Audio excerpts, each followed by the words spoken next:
So this board here that you're looking at is actually kind of brought back to life. It was really beat up. We are here in Hawaii, the birthplace of surfing, and the spot Piahi, otherwise known as Jaws. Jaws is just an intense wave. It gets as big as anywhere in the world, if not bigger, and it carries the shape of a perfect wave that you'd find anywhere else. You know, it feels like you're surfing 50 to 60 foot backdoor when you're dropping in. The thing is literally shoveling and bending down the line at you, and there's not too many big waves that carry such an amount of wall through the whole wave. Such is the sheer power and size of Jaws, only up until about 5 years ago, it was only really ridden with the assistance of jet skis. In 2011, a handful of big wave surfers, led by Hawaiian charger Shane Dorian, stopped towing altogether and started paddling Jaws. This started a whole new revolution in big wave surfing. You not only had to have a big set of balls and a lot of skill, but you had to have a very special surfboard made. The first day that he came to surf there with me to paddle in, he rode this big, thick donkey of a 10.6, like 4-inch thick rails it felt like, and just a big moose.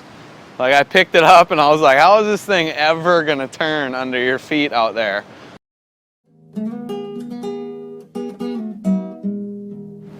What was this made for? Like, why was this shape? You know, I had a board that was made for Jaws for the first time I ever paddled Jaws. And that board ended up going on the rocks there. Basically at Jaws, anytime you break your leash, your board goes on the rocks and pretty much gets destroyed. So I had 4 new 10.6s that were exactly like it, built, and this was one of them. Hey guys. Oh good, here, let me bring that in. Jaws was, at first, was just towed in. And I know Shane was a pioneer of that. You know, one of the pioneers, and he'd be riding like 5.6s out there, towing in with the jet skis.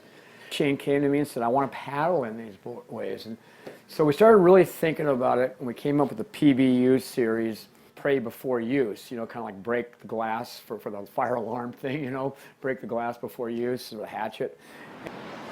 This is, it's a 10.6, it's 21 inches wide, and it's almost 4 inches thick.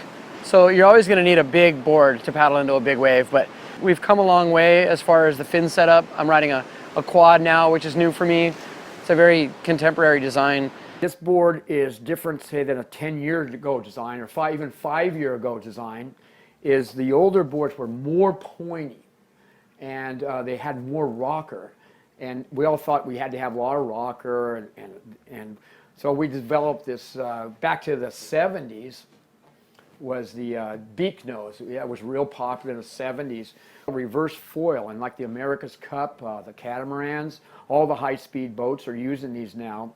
And they'll go underwater, and because it's a reverse foil, it actually provides lift, and it goes underwater and it just climbs itself back in. The Jaws, you got chop that's like this big. You can't go over it.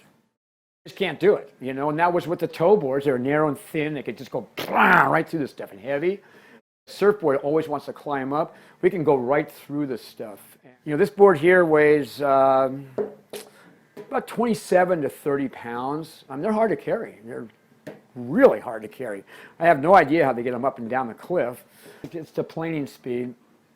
The board all of a sudden becomes lively, friendly, happy, and controllable. And all of a sudden, all that stuff that, you know, makes it hard to carry and everything, that's all your friend now. I surfed this board at Jaws last year, and it was the best I'd ever seen it. And it was probably the very best paddle session that we've ever had at Jaws. I got one wave on this board that was a big hollow barrel, and I ended up not making it out. My leash broke, the board went on the rocks, and got nearly destroyed. It's like somebody took like a ball peen hammer and a little axe and went bop, bop, bop, bop, bop, bop, 132 times on it, you know, but completely destroyed the board. But I completely rebuilt it, you know, and I go, you know, you can actually, if you don't crack your stringer, you know, you can put these things back, you can make them like a car, you know, like restored an old Chevy or something like that. To rebuild the whole nose from about here. I mean, pretty much a whole summer. And we don't have as much to do around here as the summers. This is a lot of work for him. I mean, when I order a board like this, it takes him about a month to make it for me. Yeah. I mean, there's a ton of man hours in this board. Right. So they're very difficult to make, so I don't get very many of them. It's a big deal when I do order one. And the second thing is I got one of the most memorable waves of my whole life on this board. So for me, there is an emotional attachment. I really want to ride it. I'm going to bring this board back over to Maui, and it'll definitely be a backup on the next swell at Jaws. Awesome. Go for the eye. Beauty always has a way of prevailing. And there's something about things that look right.